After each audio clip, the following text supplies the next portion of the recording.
ನಮಸ್ಕಾರ ಎಲ್ಲರಿಗೂ welcome back to Reddy ಪಾಕಶಾಲೆ ಯೂಟ್ಯೂಬ್ ಚಾನಲ್ಗೆ.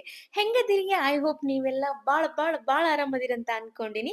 ಇವತ್ತು ಈಸಿಯಾಗಿ ಎರಡೇ ಎರಡು ಟೊಮೆಟೊನ ಬಳಸ್ಕೊಂಡು ಯಾವುದನ್ನು ಕೂಡ ನಾನು ಮಸಾಲಾನ ಬಳಸ್ದೇನೆ ಟೊಮೆಟೊ ಬಾತ್ ಸಖತ್ ಟೇಸ್ಟಿಯಾಗಿ ಯಾವ ತರ ಮಾಡೋದಂತ ನೋಡ್ಕೊಂಡ್ ಬರೋಣ್ರಿ. ಅದಕ್ಕಿಂತ ಮುಂಚೆ ನನ್ನ ಚಾನಲ್ನ ಸಬ್ಸ್ಕ್ರೈಬ್ ಮಾಡೋದು ಮಾತ್ರ ಮರಿಬೇಡ ನೋಡ್ರಿ.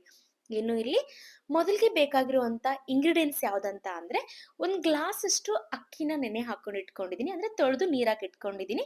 ಇನ್ನು ಟೊಮೆಟೊ ಮತ್ತೆ ಆನಿಯನ್, ಬೆಳ್ಳುಳ್ಳಿ ಇಷ್ಟಾದ್ರೆ ಸಾಕು ನೋಡ್ರಿ. ಇನ್ನು ಒಗ್ಗರಣೆಗೋಸ್ಕರ ಒಂದು ಪಾತ್ರೆ ಇಟ್ಕೊಂಡು ಅಂದ್ರೆ ಕುಕ್ಕರ್ ಆಗಿರ್ಬೋದು, ಪಾತ್ರೆ ಆಗಿರ್ಬೋದು ಯಾವ್ದಾದ್ರೂ ತಗೋರಿ ಪರವಾಗಿಲ್ಲ.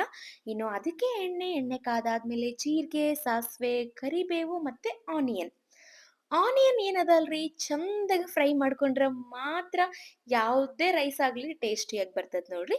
ಇನ್ನು ಅದಕ್ಕೆ ಬೆಳ್ಳುಳ್ಳಿ.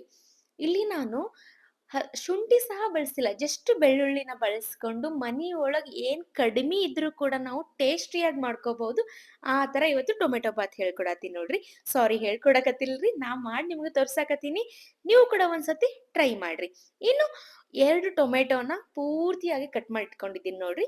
ಕಟ್ ಮಾಡಿರೋಂಥ ಟೊಮೆಟೊ ಕೂಡ ಇದಕ್ಕೆ ಆಡ್ ಮಾಡಿ ಚಂದಾಗ ಮೆತ್ತಗೆ ಫ್ರೈ ಮಾಡ್ಕೋಬೇಕು ನೋಡ್ರಿ. ಅದಾದ್ಮೇಲೆ ರುಚಿಗೆ ತಕ್ಕಷ್ಟು ಉಪ್ಪು, ಅರಿಶಿನ ಪುಡಿ, ಗರಂ ಮಸಾಲ ಮತ್ತೆ ಖಾರ ಇದಿಷ್ಟನ್ನು ಹಾಕೊಂಡು ಟೊಮೆಟೊ ಹೆಂಗ್ ಮೆತ್ತಗಾಗ್ಬೇಕಂದ್ರಿ ಫುಲ್ ಗೊಜ್ಜು ತರ ಆಗ್ಬೇಕು ನೋಡ್ರಿ. ಯಾವ್ದಾದ್ರು ಒಂದು ಪಲ್ಯ ಮಾಡಿದಾಗ ಕುದ್ದು ಮೆತ್ತಗಾಗಿ ಟೇಸ್ಟ್ ಹೆಂಗ್ ಬರ್ತದ ನೋಡ್ರಿ ಆ ತರ ಇದನ್ನ ನಾವು ಮೆತ್ತಗೆ ಮಾಡ್ಕೋಬೇಕು ನೋಡ್ರಿ.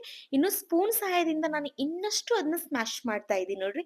ಈ ತರ ಮಾಡ್ಕೊಂಡಾದ್ಮೇಲೆ ನಾನೇನ್ ಹೇಳಿದ್ನಲ್ರಿ ಅಕ್ಕಿನ ಹಸನ್ ಮಾಡ್ಕೊಂಡು ತೊಳೆದು ಸ್ವಲ್ಪ ಹೊತ್ತು ನೆನೆ ಹಾಕಕ್ ಬಿಟ್ಟಿದ್ದೆ ನೋಡ್ರಿ. ಸೊ ಅದೇ ಅಕ್ಕಿನ ಇವಾಗ ಇದಕ್ಕೆ ಸೇರಿಸ್ತಾ ಇದೀನಿ. ನೀವು ನೋಡ್ತಾ ಇರ್ಬೋದು. ಜಸ್ಟ್ ಅಕ್ಕಿನ ಸೇರಿಸಿ ಆದ್ಮೇಲೆ ಸ್ವಲ್ಪ ಕೊತ್ತಂಬರಿ ಕೂಡ ಕಟ್ ಮಾಡಿ ಇಟ್ಕೊಂಡಿರ್ತೀವಲ್ರಿ ಅದನ್ನ ಕೂಡ ಹಾಕ್ಬಿಟ್ಟು ಒಂದ್ಸತಿ ಈ ತರ ಎಲ್ಲಾನು ಮಿಕ್ಸ್ ಮಾಡ್ಕೋಬೇಕು ನೋಡ್ರಿ.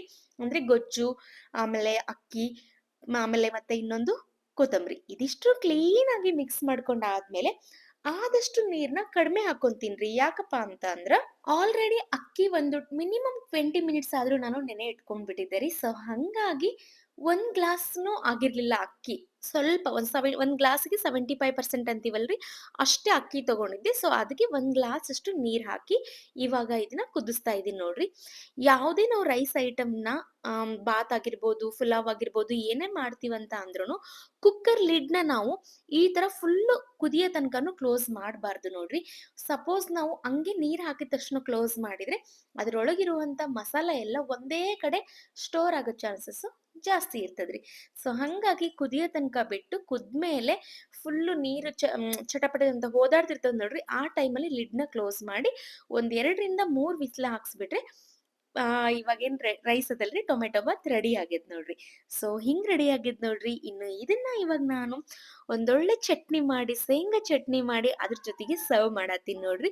ಸಖತ್ ಅಂದ್ರೆ ಸಖತ್ ಟೇಸ್ಟಿಯಾಗಿ ಬಂದಿತ್ರಿ. ಯಾವಾಗ ನಾವು ಜಾಸ್ತಿ ಹೆಚ್ಚ ಬೆಳೆಸ್ತೀವಿ, ಜಾಸ್ತಿ ಮಸಾಲ ಬಳಸ್ತೀವಿ, ಅವಾಗ ಅದು ಫ್ಲಾಪ್ ಪಕ್ಕಾ ಆಗ್ತದ್ರಿ. ನೀವು ನೋಡಿರ್ಬಹುದು. ಬಟ್ ಸ್ವಲ್ಪೇ ಸ್ವಲ್ಪ ಇಂಗ್ರೀಡಿಯೆಂಟ್ಸ್‌ನ ಬಳಸ್ಕೊಂಡು ಟೇಸ್ಟಿಯಾಗಿ ಒಂದೊಳ್ಳೆ ಹೆಲ್ದಿ ಬ್ರೇಕ್‌ಫಾಸ್ಟ್ ಆಗಿರ್ಬೋದು, ಲಂಚ್‌ಗೆ, ಡಿನ್ನರ್‌ಗೆ 3ಕ್ಕೂ ನೀವು ಮಾಡ್ಕೊಂಡು ತಿನ್ಬೋದು. Thank you. ಬಾಯ್.